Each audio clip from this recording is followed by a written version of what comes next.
이럴도로 스포 소리가 올지쇼. 네, 자. 할렐루야.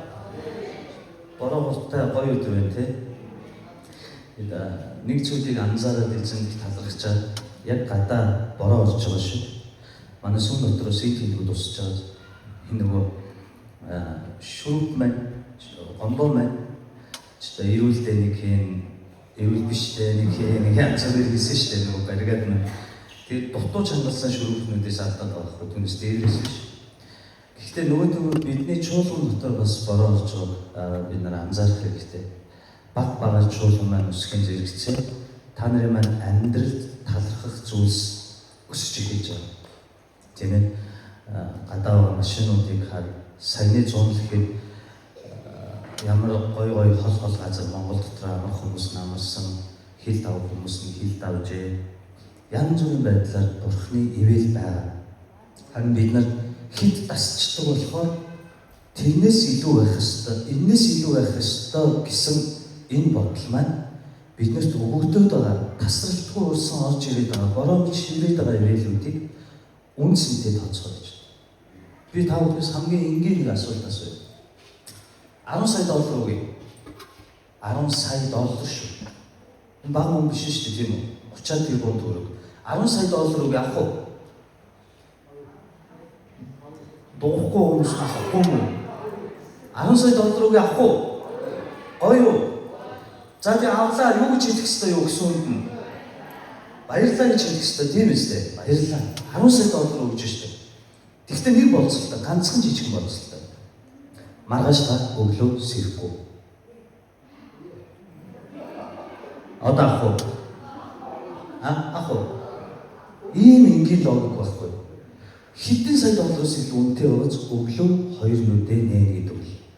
Өглөө сэрнэ гэдэг бол хэдэн сая доллароос үнэтэй гэдэг нь зүгээр сая ингээд энэ зааланд нотлогдож шээ. Тэгвэл яагаад бид нар 10 сая доллар аваад баярлалаа гэж хэлнэ гэж байгаа юм бол өглөө болгон сэрж нүдэ нэхтэй чинь баярлалаа гэж хэлж болохгүй гэж.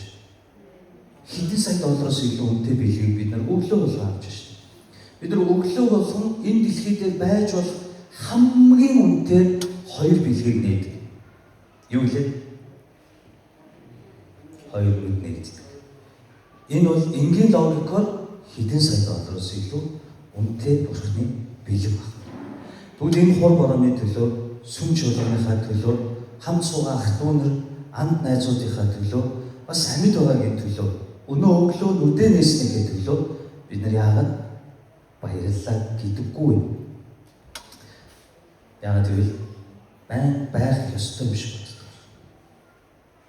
Тэгээ бид нар эзний ивэлийг тоолж амьдрна гэдэг нь зүгээр л тэгэхэд надад 1000 төгрөг өгсөн, тэгэхэд надад 10,000 төгрөг өгсөн, тэгэхэд нэр ажлын бүтээж өгсөн гэдэг ивэл биш.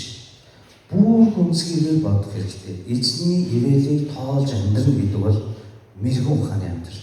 Юу вэ гэвэл надад байж болох, үнэлж болшгүй үнцэнтэй зүйлсийг Бурхан биднэрт өдөр бүр өгч байна. Наа агаар байхгүй бол яах вэ? Агаар байхгүй бол яах вэ? Үгүй шүү дээ. Тэгвэл агаарыг үнэлээ л та 10 сая доллар, 20 сая доллар. Боломжтой. Боломжгүй. Үнэлж болшгүй үнцэнтэй зүйлсийг Бурхан өдөр болгон өгдөг гэдэг нь энийг хэлж байна. Бид нар 10 сая доллараар бороо худалдаж аваад оруулъя л та. Бүгчин байснаас энэ дээр байгаа шүү дээ. Сая 2 хоног манай гэвэл биш Янгамын хүүхдүүд аваад нөгөө ээжтэйгээ олон жил ойр дуулзаагүй жил 2 жил дуулзаагүй эрдэнэт явсаа өөр би ганцаараа байж арай л орондоо урам өлхөж оров. Нөгөө гурван цонх чинь халаагаад байдаг, хөшгөө хаалаа, гадаагаас цуулаа нэмэр байхгүй. Харин өчигдөр шөнөөс бороо ороод нэг амьсгал авч шүү дээ. Тэгвэл энэ бороо бид нар мөнгөөр үнэлээд худалдаж авах боломжтой. Боломжгүй. Гэхдээ бид нар өгөгдөж байдаг. Хүний ам, агаар, ус надад хэрэгтэй зүйлс. Та нар энэ дэлхийн бүх мод уулыг улаан болгочих ёстой. Ягаан өнгөнд дуртай юм байна уу? Та ягаан өнгөнд дуртай юм. Гүширчүүд ягаан өнгөнд дуртай юм. Ялангуяа охтууд ягаан өнгөнд өстой. Одоо жоохон том болохоор хармаар болчихдог тийм үү? Баг багтаа ерөөсөө пенал ягаан, цүнхэн ягаан, дискон ягаан, гутал ягаан, бүх юм ягаан ягаан явж байдаг гэсэн чинь одоо манай айлгуу жоохон хар бараан, бор цэнхэр өөр юм сонирхдаг байсан.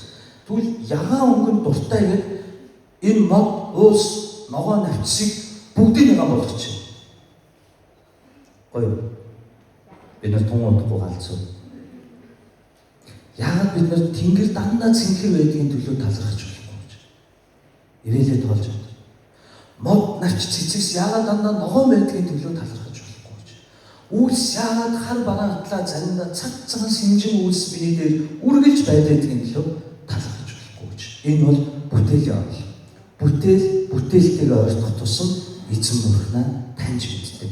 Үнгүй, үнэлэх боломжгүй энэ агуу үнсэнтэй зүйлс биднэрт өдөр болгон өгөгдөж байна. Үүний төлөө бид нар талархах хэрэгтэй гэсэн. Амен. Яагаад би ийм талархах тухай ярьж хэлж байгаа юм гэхээр ийм талархдаггүй нэг хүний амьдрал өнөөдөр ормонгоор эргэж байгаа тухай бид нар үзнэ. Хэн билээ? Давидын өмнөх хаан, Израилийн анхны хаан Саул. Гонигтай ч гэсэндээ бид нар одоо 19 дэх бүлгээр өнөөдөр орж байна тийм үү? Өнгөрсөн 4-5 жилийн турш шиглэлээс сурлаар явсаар байгаа. Одоо бид нар 1-р Самуэль 19-р бүлгээр орно. Би та бүхэнд уншиж өгöd эхлүүлээ. Өмнөх номлолоо жоохон дурдъя. Йонатан Давидыг хайрлсан тухай бид нар үзсэн. Энэ хайр нь ямар хайр байлаа? Ижилхэн итгэлтэй, Бурхан зориулсан итгэлтэй байсан учраас хайрлаж, найзуулахыг хүссэн тухай бид нар үзсэн. Эцэстээ энэ сайн зөв гэдэг дүр төрх нь эцэстээ хүний нүдэнд ингээл бөгөөд Йонатан Давид хоёрын тэр хүндлэл хайр нь яагаад гонигтай төгссөн бэ гэвэл нэг ч удаа хамт үйлчлээгүй, нэг ч удаа хаанчлалын төлөө хамтраагүй. Зүгээр би бинийг хүлээн зөвшөөрөөд эцэст нь Йонатан Саулын гэр рүү буцлаа гэж Библи бичгч маань үргэлж хэлсэн нь Саулын гэр бол таслагдсан гэж байна.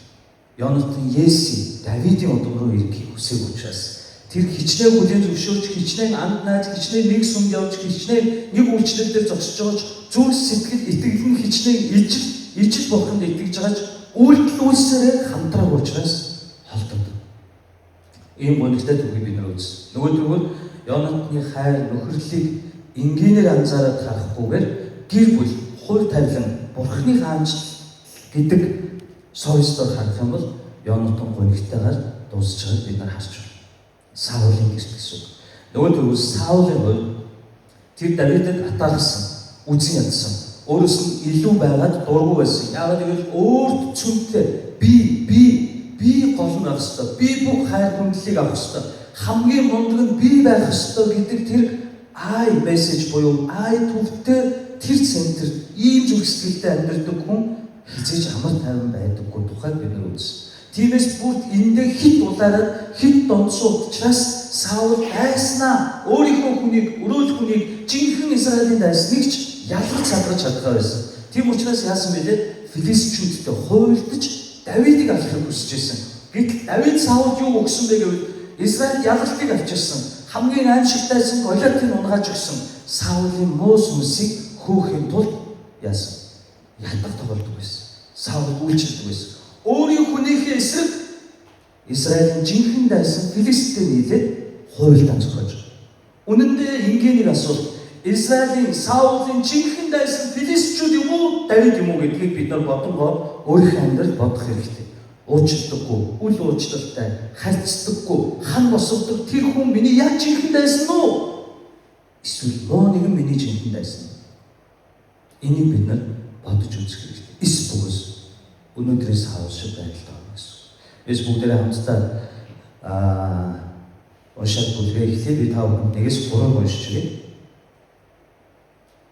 Саул өөрийн хүүгэн Йонатан хийгээд бүх зарц нарынхаа өмнө Давидыг алах тухайгаа ярив. Гэвч Саулын хүүгэн Йонатан Давидад их хайртай байжээ. Тийм Йонатан Давидад миний эцэг Саул чамайг алахаар санаахж байна. Маргааш өглөө боломжтой байж аль газар нуугдахыг гуйж байна. Би гадагш гарч чиний нуугдад байгаа талбайд эцгийнхээ дэргээ зогсон. Чиний тухай эцэгтэйгээ ярина. Хэрвээ би ямар нэгэн юм мэдэх юм бол чамд дуулах. За бүлэг маань ингэж хэлж байгаа. Нэг ялгаа байгаа 18-аас 18 дугаар бүлэгдээ Саул Давидыг алах санаархлаа дандаа нууцаад далдаар явж байсан. Тийм биз?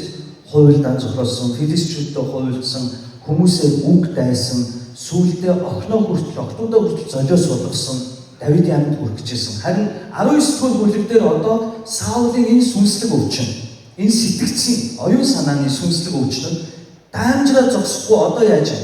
Ил тодоо Давидд цаазын дээд хэмжээ, ялын дээд хэмжээ цаазаар авах ял оноож байна. Ордны зарцлар гэж байгаа. Энийг бид өнөөгийнхөө түшин гэдгийг еврей хэлээр үзсэн шүү дээ. Бүх түшинд удирдагч бүр өөрийнхөө Йонатны өмнө би Давидыг алах болно. Шалтгаан байна. Игсэн учраас ийм хууль зөрчсөн учраас гэсэн шалтгаан байна. Байхгүй. Шалтгаан нь дал бөгөөд Саулын зүрхэнд байгаа. Юу гэвэл энэ надаас илүү гараад. Энэ миний байр суурь амьд карьерийг булаах гэдэг. Тийм болохоор энийг би үгүй хийх ёстой. Израиль ганцхан бие даалдрыг авч ганцхан бие хамгийн мундаг байх ёстой гэдэг ай төвтэй. Өөрт төртэй Саулын зүрх сэтгэл өөрчлөлт зогсохгүй одоо шууд олонний өмнө улаан цай тунхаглаж түүнд цаазаар авах болгож байгаа. Үүнийг сонссон Йонат яасан гэнэ үү? Давид дээр очиод хэлсэн. Давидд их хайртай байсан учраас миний авч чамайг алахаар ялын дээд хэмжээ цаазын ял оноочлоо. Бүх ордон даяар хэлжээ. Тийм болохоор би чамайг өгөөж аавтайгаа уулзсан. Гэхдээ би аавтайгаа уулзах тэр талбайд чи очиод нуугдчих. Энэ бол Йонатны Христ итгэл бурханлаг хүний ёс зүйг харуулж байгаа. Ямар ёс зүй вэ гэвэл би чиний тухай өмөрж ярьдаг байсан, би тэгдэг байсан, ингэдэг байсан гэж хүмүүс амаараа олон ярьдаг боловч амьдрал дээр өөр байдгийг бид нар мэднэ.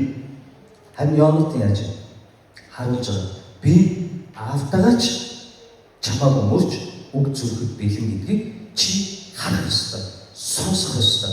Тийм учраас би аавтайгаа уулзаж чамайг өмгөөлж ярих тэр яриа чи нүдэрээ үзэж ихээр сонс. Энэ бол Христ итгэл дотор маш бодиттой, маш тодорхой зүйл. Мөнгө санхүү дээрч, Христ итгэл ёс зүй доторч, анд найзуудын нөхөрлөл доторч, гэр бүл доторч бүх тал дээр энэ ёс зүй бид нар баримтлах хэрэгтэй. Учир битүүлэг байхаар далд санаа үүсдэг. Учир битүүлэг байхаар үл ойлголцол үүсдэг. Учир битүүлэг байхаар сэрдэл, хартал, үл итгэлцэл үүсдэг. Энийг сатан маш сайн ашигладаг учраас сүм чуулганы хувь санхүү, эдийн засаг, сүм чуулганы өмч хөрөнгө, пасторуудын дэмжлэг, ахлагч удирдагч нарын үйлчлэлүүд бүгдийн өмнө илт болох ёстой. Тэгжээж эзний ирээл орж ирэх үе хаалга улам томоор нэгддэг гэдэг Йонатны энэ маш тодорхой дүрслэлээс бид нар харж байна. Юу вэ гэвэл би чиний тухай хэрхэн ярьж, хэрхэн үйлдэлгийг би амаараа чамд гэрчлэхгүй. Би үйлсээр чамд харуулахыг хүсэж байгаа гэдэг чухал мессежийг өгч байна.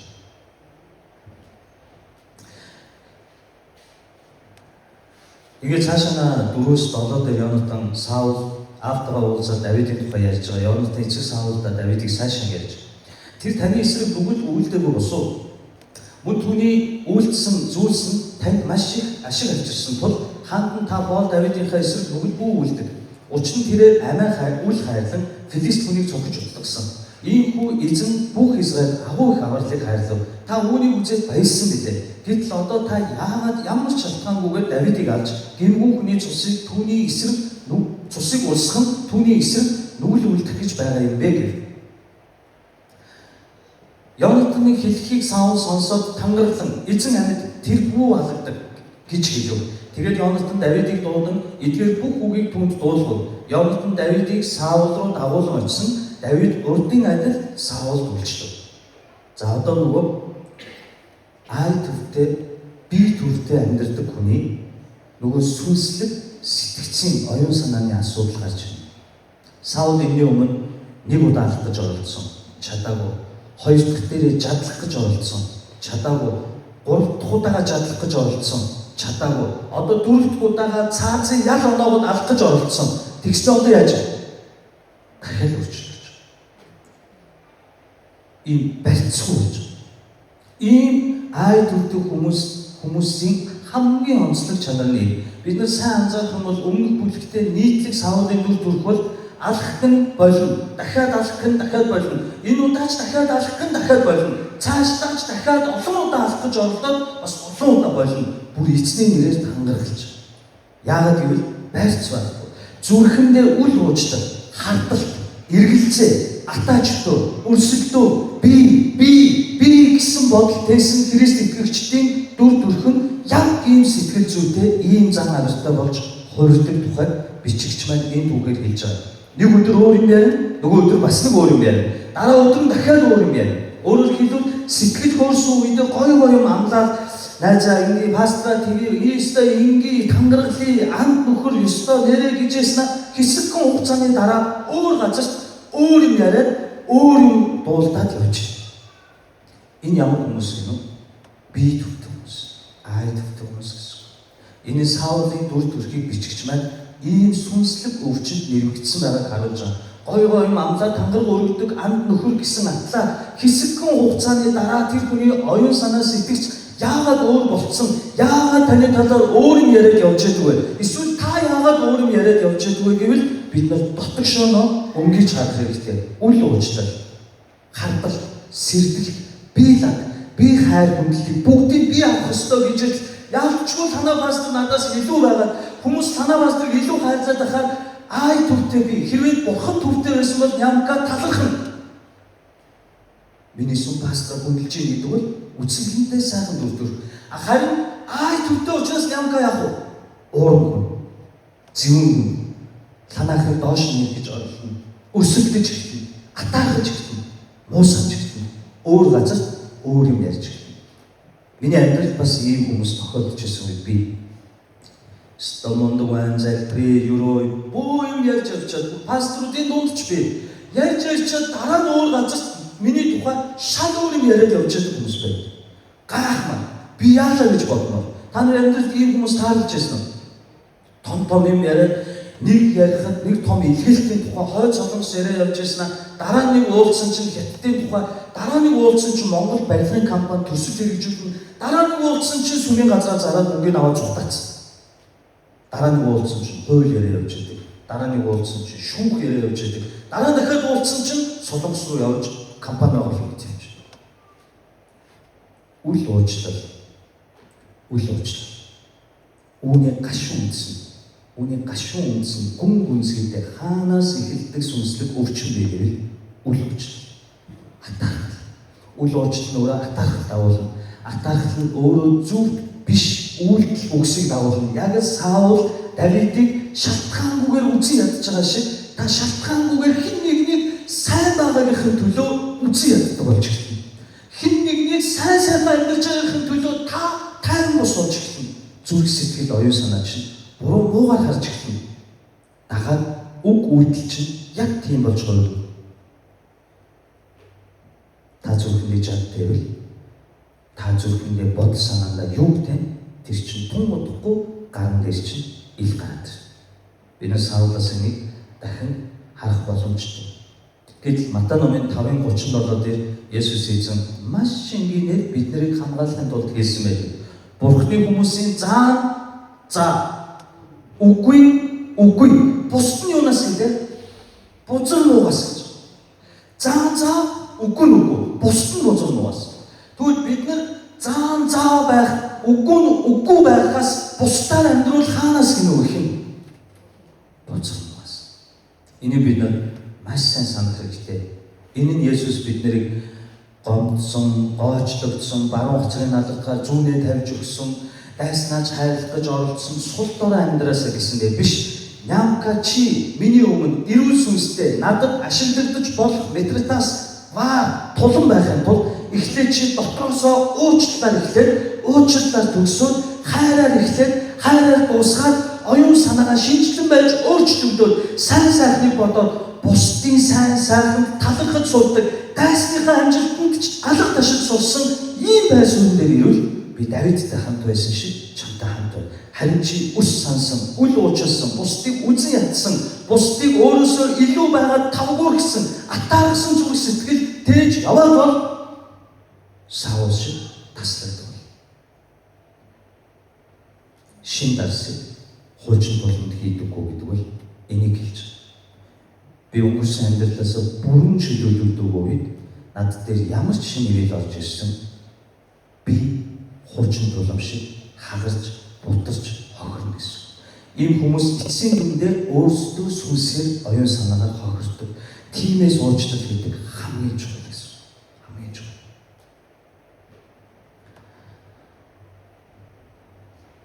Би тавг ийм хүний дүр төрхийг дахиад харуулъя.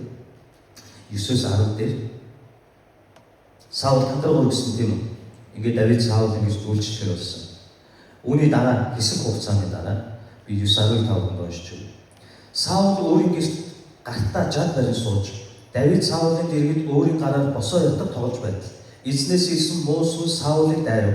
Саул жадаар Давидыг хананд хадах гэтэл Давид Саулаас бултсан Саулын жад хананд зовдов. Давид тийш шөндөө орон зайлав. Яасан бэ? Түрүүхэн эзний нэрээр тангаргалаа үсдэг хүүдээ. Би эзэн амьд түүний нэрээр би тангаргалыг Давид өгөхгүй гэж хэлсэн чинь одоо яаж вэ? Дахиад алах гэж адилж байгаа биз? Барьцсан. Ийм сүнслэг өвчнийг шууд энгийнээр хэлвэл энэ бол сэтгцийн өвчин. Сүнслэг гаралтай сэтгцийн өвчин. Түүн дээр муу сүнс орж ирэх үүд хаалгыг Саул өөрөө нээж зөвшөөрч байгаа. Атаархал, өс хонзон, үл уучлаа. Дээр нь та бодоод үз. Энгийнээр бодоод үз. Гэртээ жад барин суудаг юм байт юм. Саул өөрийн гэрт гартаа жад барин сууж байлаа. Юу бол төсөөлөлгүй. Та нар манай гэрт орж ирсэн чинь би амар эстэй жад барьсан хоймолтой ингэж сууж байвал тань ямар санагдах вэ? Шүдээ зовцсон бай. Яг яах гэдэг нь мэдэрдэггүй. Энэ бол бичигч маань Саулын сүнслэг дүр төрхийг бидэнд илчилж өгч байгаа. Гэрийнхээ хоймолд ядчил удирдлага бариад далайн хав шиг гівтчихдэг гэжтэй. Ядч цай уугаа сууж ирнэ гэжтэй. Гэрийнхээ хоймолд эр хүн чинь амар тайвныг төлөөж, шалоомыг төлөөж бурханлаг ирчүүд суух ёстой. Саул яагаад сууж ирнэ гэнэ үү? Жад болсон. Яг тэнд байсан шүү дээ. Та нар даашгаа гэрийнхээ хоймолд мангар эстэй жад болсон шүдээ зугаа сууж байвал гэрт нь орох уу? Нөгөө талаараа гэр бүлийг яах вэ? Авч өдөржингөө шүдээ зугаад муухай хараад жад өрөө суугаад ивэл яах вэ? Тайм босоо. Ийм ай төвтэй, бие мундаг, бие лаг гэж өөр төвтэй бүхнийг ялан дээлж бүх хүндлэл хайрыг хүчээс чулгай авах гэсэн хүмүүсийн зан чанар ямар байдаг вэ гэвэл яг ийм жад өрөө сууждаг. Зүг шийдвэр зөрүүлээ. Тийм ш. Манай өндөр маань онц өөрийгөө шууд илэрхийлж. Ийм хуц замтай байдаг.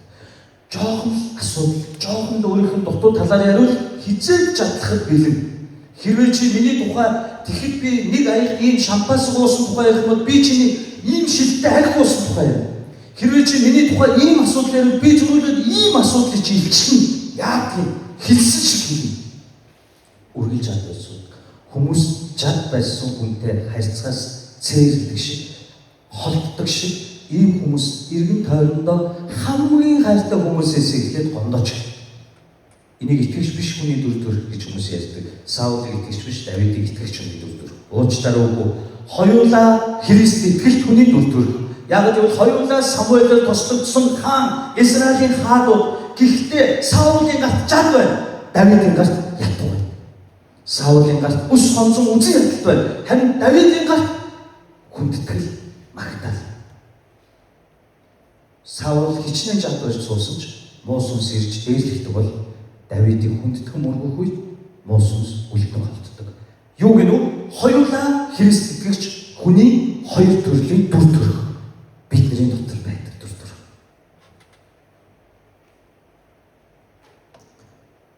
Саулын жадны тухай зөвхөн энд өгүүлсэн биш. Жад бол Саулын зан чанарын бэлэгдэл гэдгийг бичигч маань хаан өгүүлсэн гэдэг 1-р Самуэль 18-ын 10-аас 11 дээр Давид руу жад шийдсэн. Өнөөдөр үздсэн 19-9-10 дээр дахиад Давид руу жад шийдэж байгаа. Яагаад шалтгаан дандаа өөрөөс нь илүү байгаад учраас дараа нь 20-33 дээр өөрийн төрсөнгүй Йонатныг алах гэж жад шийдэх болно. Цаашдаа 22 дугаар бүлэг дээр Саул үргэлж хин нэгэн зүрх нэгэн рүү жад шийдсэн байна. Өөрөөр хэлбэл Саулын жад нь Саулын эрх мэдэл, айдас, уур хилэн, хүчрхийллийн бэлэг тэмдэг болж бичигдээд байна. Тиймээс бичигч маань Саул өөрийнхөө өргөө гэртээ гартаа жад бариад сууж ийн гэдгийг онцлоод байна. Ойлгож байна. Танд юм бодов чинь миний гарт юу вэ? Би жад барьсан Христ нь үгүй бол би босоо ятар барьсан Христ итгэгч. Энийг бичгч маань өөрөө дүрсэлж байгаа.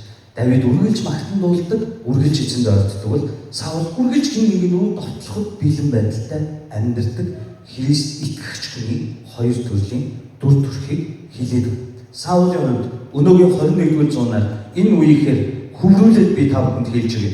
Эсний хаадын хувьд Жадан хааны бэлэгдэл байсан байж болно. Тийм түүх байдаг. Тийм байж болно. Гэхдээ энэ чинь хаан сэнтидээ ордон мордондоо жадаа барьж гэр орондоо хүн чинь хувцсанараа тайлаад цай хоол ундаа идээд үр хүүхдтэйгээ тоглоо зурагтаа үзээд гэр орондоо өөр байх ёстой үстэй. Гэртээ хүртэл тэтэн өмсөө жадаа бариа суугаад ивэл тэр ямар гэр бүл вэ? Эхнэр нь 50 бус айцтай. Үр хүүхд нь аав хизээ чамд уурах, аав хизээ уурлах бол ийм айцтай гэр бүлийг эрүүл гэх үү? Гэхдээ та намайг аав Саул гэдээ яриад хаад ганцхан эрэгтэй хүний тухай ярьж байгаа гэж бити бодов. Ийм ээж нар цөм биш шүү. Ийм эмэгтэйчүүд цөм биш. Ингэн хэрүүлдэл л гарна. Би энийг энэ тавих ёстой гэж хэлсэн эмэгтэйгийн энэ тавихын би энд болгоод өөрчилж эхлэв.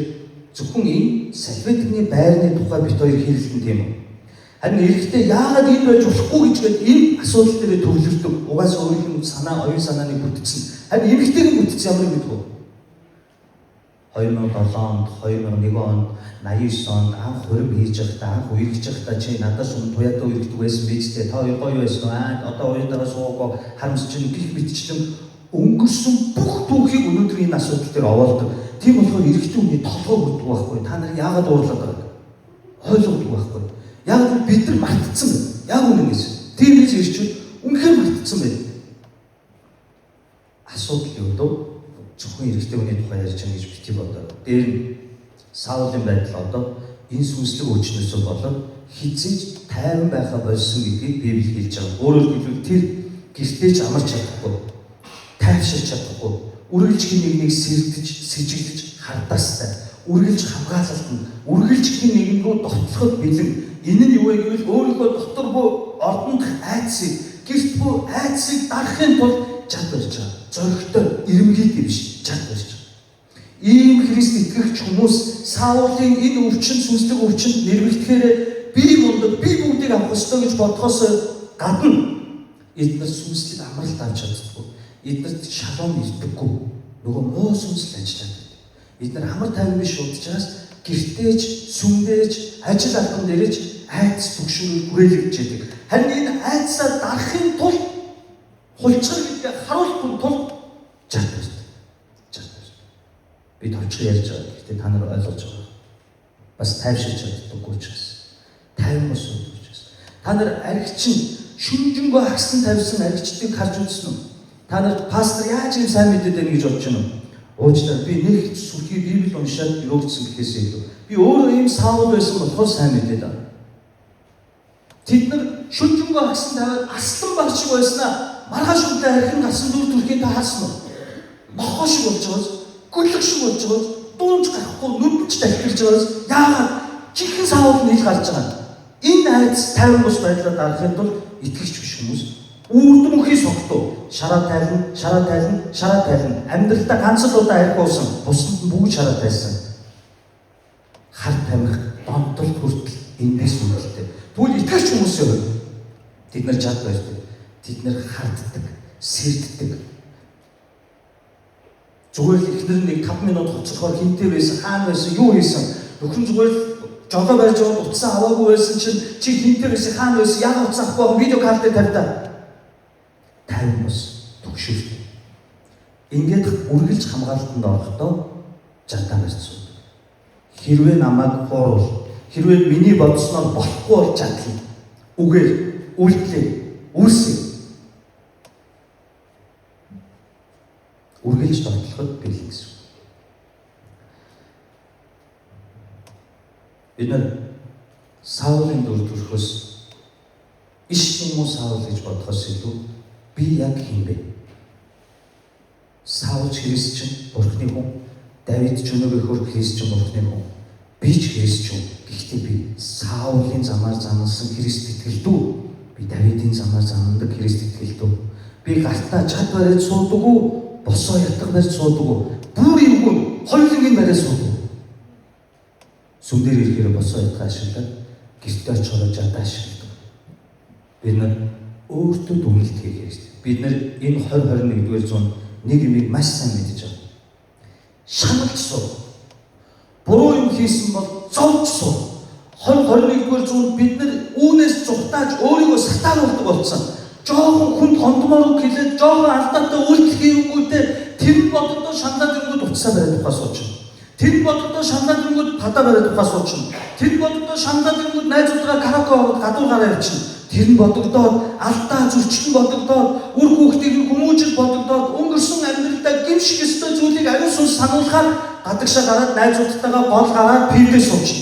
Бид нэр өөрийгөө сатааруулдаг болсон. Харин Библи хэлдэг өөртөө нүүр тул. Буруу юм хийсэн бол түүнийхээ төлөө шаналж суу. Бити өөрийгөө сатааруул. Тэгжээч гимшиг юм. Харин 21-р зуунд бид нар үргэлж сатааруулж байгаа. Тань бодогддог уу? Яах гэж тэр үед тэгсэн болдоо гэж бодогдохгүй байдгүй. Тэр ихчтэй ахтаа дүүдээ яагаад тэгээд хэлчихвдээ? Яагаад тийм зам гаргачихвдаа гэж бодогддог уу? Тэгсэн бол яг түүнээ нүүр тул. Тэгвэл та маргааш нь уучлахгүй зоригтой. Ахыг уучлаарай гэж хэл зориг. Хэрвээ та тийм бол түрүүгүй юу пив уугаад, аль уугаад, мансураад, найзуудтайгаа уулзаад, гадуур тэнээд, зурагт үзээд, кино үзээд, утсаа ухаад, iPad ухаад, өөрийгөө сатааруулаад байвал хуралдсаар байгаад Саулын дүр төрхтэй Христ итгэж байна. Тиймээс одоо хамгийн чухал мессеж Христ итгэж хүмүүс шаналж, зовж, харамсаж суух хэрэгтэй цаг ирэмгүй. Үүнээс өөрийгөө бүү сатааруул. Энэ бол биднээс хамгийн хэрэгтэй мессеж гэсэн. Хоёр дахь хүн нэгдэнд Йонатан Давидыг аварж байгаа хэсэг хугацаанд Саул Давидыг алхаа болсон. Одоо алхаж байна. Хоёр дахь нь болохоор Михал Саул тусалж байгаа. 11-ээс 13 би 5 хүнд уншиж байгаа. Саул гэн Давидд тусалж байгаа. Дараа нь Саул Давидын гэрэл рүү илчилгээ түүнийг мануулж өглөө болохоор түүнийг алах гэв. Гэтэл Давидын эхнэр Михал Давидд өнөөшин чи амиа аврахгүй бол маргааш алуулна гэж. Иймгүй Михал түүнийг цонхоор буулгасан тэрээр гадагш гараад орон зогтов. Михал гэрийн шүтээнийг авч түүнийг орон дээрээ тавиад толгой дээр нь хэдэн ямааны ус тавив. Түүний хувцаараа бүтээв. Давидыг барьж авчруулахаар Саул элчнэрийг илгээсэн. Михал тэр өвчтэй гэж хэлв. Тэгэхэд Саул Давидтай уулзах элчнэрийг дахин илгээхдээ тэдэнд түүнийг орд хэсгэлтэй надад авчиртун. Би түүнийг ална гэв. Элчнэр ордод үзэгтэн толгой хэсэгтээ ямааны устэй гэрийн хиймэл шүтээнд орон дээр нь байв. Саул Михал юм чи намайг ингэж хуурч миний өссөн дайснуудыг олгуулан надаас түүнийг зүхтаалав. Тэгэхэд Михал Саул тэр намайг явуул үгүй бол би чамайг ална гэж надад хэлсэн билээ. Асуудал Михал Давидыг Саулийн охин Михал Давидыг ороход тусалсан. Гэхдээ энд Давидын өргөө гэрт нь нэг том асуудал байна. Та анзаарч байна. Хиймэл шүтээ. Давидын эхнэр Авал эхнэр Михал хиймэл шүтэн байна. Тэр Бурхны хаанчлалын хааны тиймээ хаан тослогдож томилогдсон хаан Саулын охин Атла гэртээ хиймэл шүтэн хадгалж байна. Хиймэл шүтэн гэж. Давидыг Бурхан Саулын гэрт тогтоохгүй байсан бас нэг том сүнслэг шалтгааны нэг бол энэ хиймэл шүтэн. Яагаад юу дутлаа? Юу хэрэгтэй гэж Михал хиймэл шүтэн өрөөндөө гэртээ хадгалах шаардлага байна.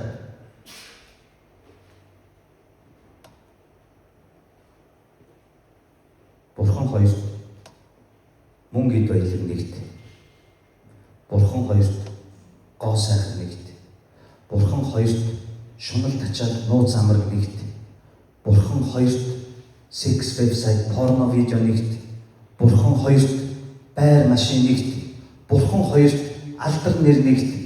Бурхан хоёрт миний амбиц карьер нэгт гэж боддог эдгээр хүмүүс Михал шиг гэртээ, өргөө гэртээ, өөрийнхөө зүг сэтгэлийн өрөөнд хиймэл шүтэн хадгалагч нар. Тослогдсон хаан Саулын гэрт, тэгээд дараа нь дахин тослогдсон хаан Давид нарын өргөө гэрт нь хиймэл шүтэн.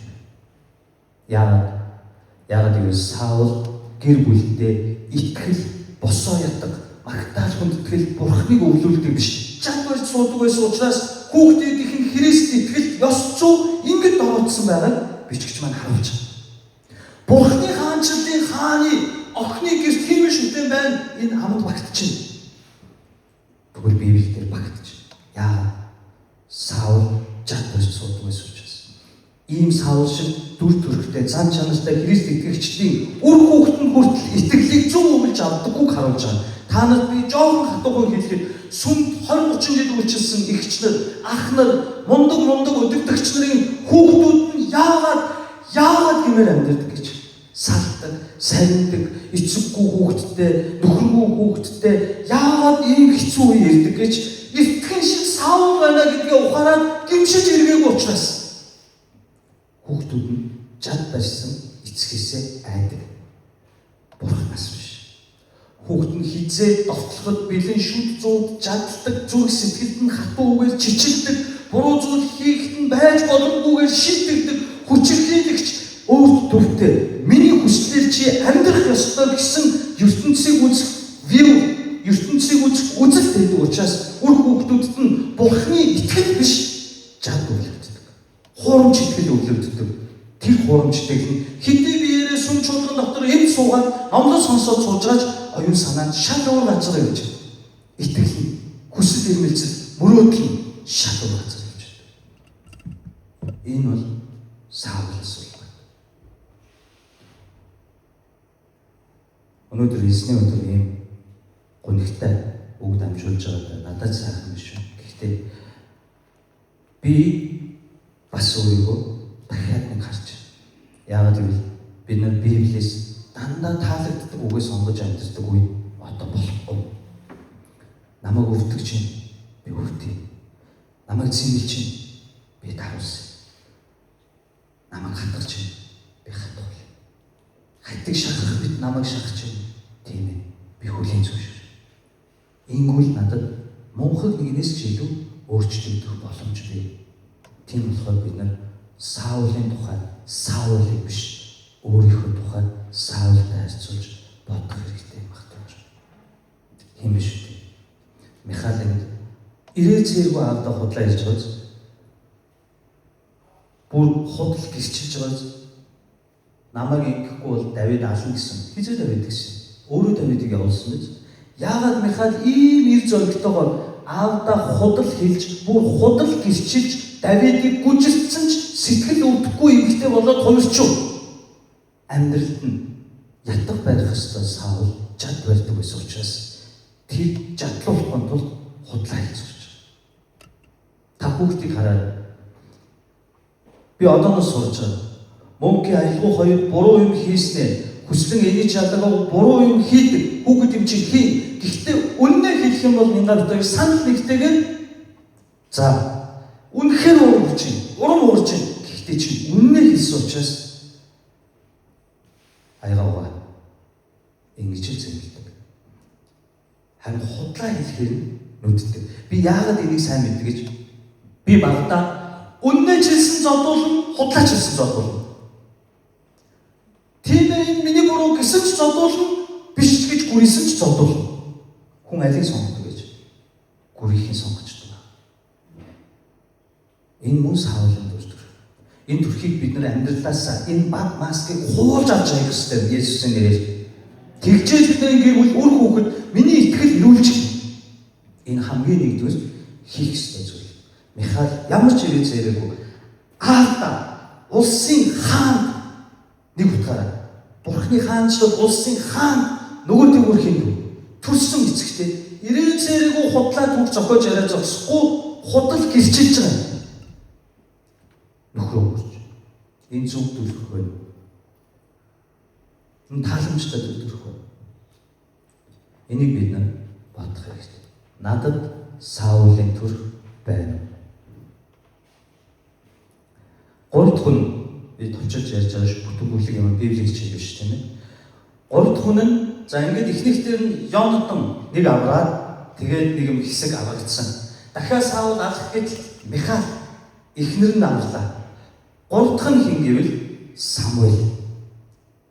Гурван хүний тухай. Гурван Давид аврагдаж байгаа. Самуэль Давид оромжтолж Рама дахь Самуэль дээр ирээд Саул өөрт нь үйлдсэн бүхнийг Самуэльд хэлв. Тэрээр Самуэлийн ханд Найотод очиж суув. Саул Давидыг Рамад Найотод байна гэж мэдэгдэв. Тэгээд Саул Давидыг барьж авчруулахаар элчнэрийг илгээв. Гэвч хэсэг иш үзүүлэгч Самуэлийн тэднийг удирдах байхыг элчнэр харахад Бурхны сүнс Саулын элчнэрт бас ирж тэд мөн иш үзүүлв. Саулын тухай мэдгсэн тэр өөр элчнэрийг илгээсэн бөгөөд тэд ч мөн иш үзүүлв. Иймгүй Саул 3 дахь удаага элчнэрийг илгээсэн тэд ч мөн иш үзүүлв. Тэгээд Саул өөрөө Рама руу явж Сэхүд байдаг нэгэн том усан сан болох хөдөг дээр Самуэль Давид нар хаан байна гэж асуусан. Нэг хүн харахтун тэд Рамагийн Найотод байна гэж хэлв. Саул тэндээс Рамагийн Найот руу явсан ба түн Бурхны сүнс ирж тэрээр зүгээр эс байна. Рамагийн Найотод очих хүртлээр иш үзүүлсээр яв. Мөн тэрээр дээлээ тайлж өдөржин шөнөжин Самуэлийн өмнө нүцгнэрээ сунан хөвтөж иш үзүүлв. Тиймээс хүмүүс Саулч бас иш үзүүлдэг ч юм уу гэцгээдэг юм аа. За 3 дахь хүн Самуэль. Энэ дээр нэг зүйлийг бид нар анзаарах хэрэгтэй. Рама гэдэг бол Самуэлийн төрсөн нутаг шүү дээ. Рама бол тэгэхээр Самуэль Рамадаа байна. Харин Найот гэдэг нь иш үзүүлэгч нарын хамтдаа амьдардаг тосгон байхгүй. Рама дахь Найот гэдэг нь иш үзүүлэгч нар болон хүүхдүүд нь. Ингээд тэд нар хамтдаа амьдардаг энэ газар руу Давид эцсийн үчид аргаа бараад гүйж очиж байгаа. Гүйж очиод Самуэлаас тусламж гуйж байгаа. Ямар тусламж вэ гэвэл Саул өөрийнх нь амьдралд юу хийснийг бүгдийг ярьж өглөө гэж бод. Ингээд Самуэль түүнийг хажуудаа байхыг зөвшөөрж байгаа. Гэхдээ энэ дээр нэг асуулт хүн болгон байнга асуудаг. Иш үзүүлсэн гинэ. Саулын 3 удаа явуулсан элчнэр иш үзүүлсэн, Саул өөрөө иш үзүүлсэн гинэ. Энэ дунд иш үзүүлдэг хүн байна уу?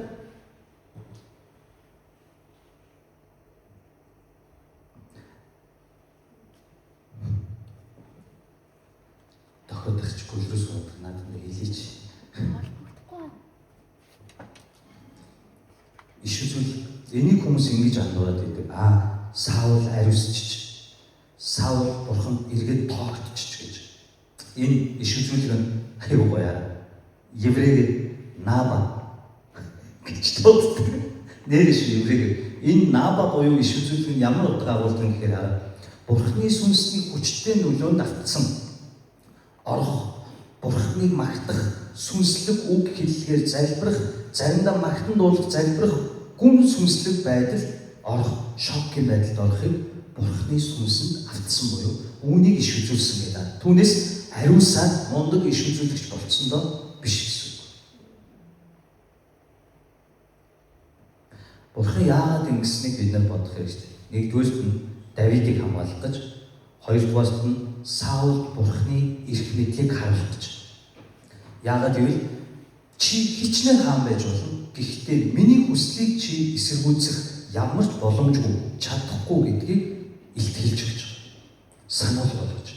Гуравдугаарт нь Самуэлийн үйлчлэлийн эрх мэдлийг батлах. Өөрөөр хэлбэл энэ хүртэл нэг ч удаа Саул Самуэлийг дуудаагүй шүү дээ. Тоохоо байдсан. Гэхдээ одоо ч би өөрийн зарц хамгийн сүүлчийн шүүгч, хамгийн ихний иш үзүүлэгч Самуэльтайгаа хамт байгаа гэдгийг харуулахын тулд хамгаалж өгч. Ингээд нэг юм онцгой зүйл бол тэр өдөржин шөнөжин хуцаа тайлаад иш үзүүлж Самуэлийн өмнө хөвцсөн гэж. Нүцгэлэгдсэн гэсэн үг. Хааны хуцаа тайлсан гэсэн үг. Анх хэн байсан яг тэр хэмжээндээ эргэж ирсэн гэсэн үг. Энийг юу нотолж байгаа гэвэл та хамгийн сүүлийн ишлэгийг хардаа. Тиймээс хүмүүс Саулч бас иш үзүүлэгч юм уу гэцгээдэг юм гэдэг үгийг анх хийж байгаа. 10 дугаар бүлэг дээр Саулыг анх удаага дуудахад Самуэль хэлдэг тийм үү? Чамд би хаанаар томсон, чамд ийм бэлэг тэмдэг бохгүй гэн хамгийн сүүлийн хамгийн чухал бэлэг тэмдэг нь чи яваад Филистичүүдийн харуулын цамхаг өгсөх мөчид өөдөөс чинь босоо ятдаг хуур тоглосон иш үзүүлэгч нар бөөнөрөө бууж ирээд чи тэднэртэй хамт иш үзүүлнэ. Тэгээд үний юм уу хутлаа үнэхээр би хаанаар томлогч байгаа бурхан намайг сонгосон багтаа гэж яваад бүх иш үзүүлэлт биелэхэд үнэхээр Филистичүүдийн харуулын цамхагаас иш үзүүлэгч нар бууж ирээд Саул тэдэнтэй уулзах үед Саул иш үзүүлэх үед хүмүүс Саулч бас иш үзүүлэгч юм уу гэцгээдэг юм гэж анх хаанаар дамжигдах үед ихэлсэн анхныхан байрнаар бурхан авчирсан нь Саулд өгчгүй сүүлчийн сануулга. Өмнө нь үгээр амаар өөрийн үгээр Самуэлаар хэлсэн бол одоо Бурхан өөрийн сүнсээр өөрөө Саулд сүүлчийн сануулга өгж байгаа. Ямар их хайр, ямар их уучлал вэ? Энэ бүхний дараа. Нүцгэлэгдсэн. Хаан биш, хинч биш. Анх энэ илжигнүүдээр хараад явсан. Явдаг байсан тэр Саул Бурханы өмнө хэрэн дээрч. Энийг иш үзүүлсэн гэж яриад. Ойлгосон нь түүнээс ариусаар сонгогдоод мундаг болсон юм биш. Бүгдээрээ хамтдаа 19-р бүлгийг дүгнэе. Бурхан хүнийг хамгаалахдаа одооноос анхааралтай сонсоорой. Бурхан хүнийг хамгаалахдаа хүний та бидний амьдралд гурван төрлийн хүнийг босгодог юм байна гэдгийг 19-р бүлэг биднэрт хэлж өгч байна. 19-р бүлэг бол зүгээр л уншаад өнгөрчих биш. Маш чухал мессежүүд байгааз оюун санааны, сэтгцийн, сүнслэг, зан чанарын, гашуун үндсийн үйл уучлалыг. Одоо энэ дээр ингэж хийж байгаа. Хамгийн анх Давидыг хамгаалахдаа Бурхан хэнийг босгосон? Йонатныг. Тэгвэл 19:1-7 дээр Йонатныг босгосон. Тэгвэл Йонатны мөн чанар нь ямар хүнийг Давидын амьдралд босгосон гэвэл нэгдүгээр үннийг хэлдэг найзыг босгож байгаа. Яг тэгвэл Йонатан үннийг хэлсэн. Тиймээс цаазын ял авчны Давид мэдээг байхад Давидд очиод юу гэж хэллээ? Чи цаазын ял авчлаа. Дараа нь хаалтаа очиод Йонатан мөн юу гэж хэллээ? Үннийг хэлсэн. Тань ашигтай байгаагүй гэж юу? Бүр Израилийн төдийгүй таныг авраагүй гэж юу? Та Давидд талархаж байгаагүй гэж юу? Таны эсрэг юу ч хийгээгүй шүү дээ. Давидыг өмгөлж үннийг хэлсэн. Бурхан өөрийн хүмүүсийг хамгаалахдаа сүнслэг байдал дотор амьдралд нь хамгийн түрүүнд хэнийг босгодог гинөө? Йонатан буюу үннийг хэлдэг найзууд. Харин бид нар яадаг вүлээ? Саул шиг хүмүүс яадаг вүлээ? Үннийг хэлдэг найзуудаа нэг нэгээр нь жадлаад өөрөөсөө холбуулчихдаг. Йонатан бол энэ тэнд очиод Давидыг өмөрөө хэрүүл хийж явдаг хүн биш. Давидд ч үннийг хэлдэг. Нямка чи пастор хүн гэж ингэж болохгүй шүү. Нямка чи наад зурчлаа болохгүй муухай шүү. Нямка чи наад зан чанар дээр ажиллахгүй Бурханы үний зан чанар дээр наач тохиромжгүй шүү. Надад таалагдахаар үгс биш ч үннийг хэлдэг найз надад засах боломжийг өгч байна. Гэхдээ надад тэгж хэлэнгүүтээ шууд ханчил багтлагчдаар очиод мөн Нямка стомстог намайг муулдаг гэнэ үү? Үннийг хэлдэг найз яадаг гэнэ үү? Ганцтай багч. Нямка ч уулын ийм шалтгаантайгаар тэгсэн байхгүй юу? Тийм болохоор та ойлгож өгвөл уучлаад өгч. Та юм учраа олоос би залбирч өгье гэж. Ийм үннийг хэлдэг найзыг нэгдүгээр Бурхан босгодог байна. Амен. Энэ бол нэг дахин. Хоёр дахин Михаилаар дамжуулаад авчиж байгаа тийм ээ. Михаил цонхоор зүгтаалаад мэдээж Михаил жоохон асуудал байсан ч ялцчгүй Давидыг хоёр дахь удаар нь аварж байгаа. Тэгвэл Бурхан өөрийн хүнийг хамгаалахдаа эхлээд үннийг хэлдэг найз Йонатнуудыг босгодог бол хоёрт нь хэнийг босгодог байх вэ? Михаил буюу золиос гаргадаг хайрыг. 19-р бүлгийн 11-ээс 17 дээр Михаилын тухай гарч байгаа. Юу гэвэл удахгүй Саул дахиад бодлоо өөрчилнө. Дахиад Давидыг алхаад хүмүүсээ илгээд энэ бүхний дунд Давидын эхнэр Михаилын хувьд Давидыг цонхоор буулгаж оргуулсан. Орон дээр нь шүтэн буюу терафим тавьсан, нуусан гэсэн үг. Өвчтэй мэд жүжиглэх зэргээр амийг нь аварсан. Хамгийн гол нь аавынхаа, эцгийнхээ, Израилийн хааны эсрэг нөхрийгөө талд зогссон эмэгтэй гэдэг талаас нь бид нараас харах хэрэгтэй. Дандаа муу талаас нь биш. Жинхэнэ хайр зөвхөн үгээр биш, заримдаа биднэрт эрсдэл үүрэхэд хүргэдэг. Михаил аавынхаа уурыг мэдчихсэн, жад барьж суудгийг мэдсэн, зан чанарыг мэдсэн. Гэхдээ Давидын төлөө өөрийгөө эрсдэлд оруулж байгаа Михаил нэмийг эхнэрийн тухай бид нар бодох хэрэгтэй. Зарим хамгаалалтууд бол зүгээр нэг ингийн зөвлөгөө биш, хаалга нээж өгөх байдаг. Боломж олгож өгөх байдаг. Бие биедээ. Яг Михаил шиг. Зүгээр л аав чамаагүй ингээд тгээ нууд гэх биш. Боломж олгож, оргон зайлах боломжийг олгож өгч. Бурхан зүгээр л над шиг ярьдаг хүмүүсийг биш, үйлддэг хүмүүсээр өөр хүмүүсийг хамгаалдаг баг. Золиос гаргадаг хүмүүс. Энэ бол Давидыг хоёр дахь удаа аврахад Бурханы ашигласан хүмүүсийн нэг Михаил. Гурав дахь нь Самуэль. Самуэлийг бүгдээрээ товчхон Бурханы оршихуй гэж. Өөрөөр хэлбэл Давид Самуэль руу очсон, Саул элч нараа явуулсан, тэд нар иш үзүүлээд чадаагүй. 3 удаа очиход 3 удаа тэд нар ишгэлжүүлээд ойртож чадаагүй. Яагаад? Тэр Бурхны оршихуй болоод байсан учраас. Давидыг алах, баримтлах байтал 3 удаа хичнээн очиж чадаагүй. Сүүлд нь Саул өөрөө очоод өөрөө Бурхны сүнс түүн дээр буух мөчөд тэрээр өөрөө ишгэлжүүлээд хааны сүр хүч нь үгүй болоод Бурхны өмнө нүцгэнээрээ хинч биш болоод хэвдсэн. Энэ бол Бурхны хамгаалалт тодорхой хэмжээ өсөн нэмэгдэж байгааг харуулж байна. Нэгдүгээрт нь Йонатан одоо анхааралтай сонсоод дууслаа. Та нөөдөг байсан. Нэгдүгээрт нь Йонатан тэр хамгаалж чадсан. Үгүй. Хоёрт нь Михаил тэр аварч чадсан. Үйлдэл. Үгүй. Дараа нь үйлдэл болж байгаа.